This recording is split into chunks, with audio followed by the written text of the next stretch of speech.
तो जैसे हम पिछली वीडियो में डिस्कस किया था एसी सर्किट क्या होता है और डीसी क्या होता है, एसी करंट क्या होता है और डीसी करंट क्या होता है। AC alternative current, DC direct current. आपके घरों में एसी करंट यूज किया जाता है इन केस ऑफ डीसी, और उसकी फ्रीक्वेंसी अगर मैं बात करूं 50 हर्ट्ज होती है और इसके वोल्ट होते हैं 220 वोल्ट के हिसाब से ये फ्लो आउट करता है। अब आप सबको पता है डीसी की डिस्कवरी पहले हुई एज कम्पेयर टू एसी, ठीक है, डीसी की डिस्कवरी पहले हुई एज कम्पेयर टू एसी, लेकिन तो भी हम अपने घरों में एसी को ज़्यादा प्रेफरेंस क्यों देते हैं? क्योंकि डीसी है वो डायरेक्ट फ्लो करवाएगा, लेकिन एसी की अगर मैं बात करूँ एक रुक के ऑसिलेट करके करंट का फ्लो करवाएगा, ठीक है। अब अगर मैं बात करूँ तो एसी है वो लेस एक्सपेंसिव है एज कम्पेयर टू डीसी।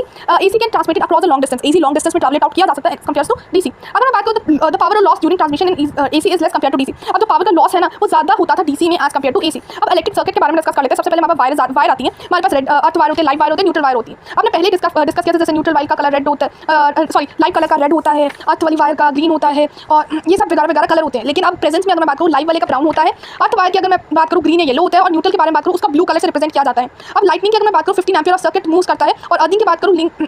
तो फॉर एग्जांपल आपका जो वायर है, चूंकि अगर फ्रिज में कोई वायर खा जाए तो करंट को आपको तो लग जाएगा क्योंकि सिस्टम इक्वली स्प्रेड आउट हो जाएगा।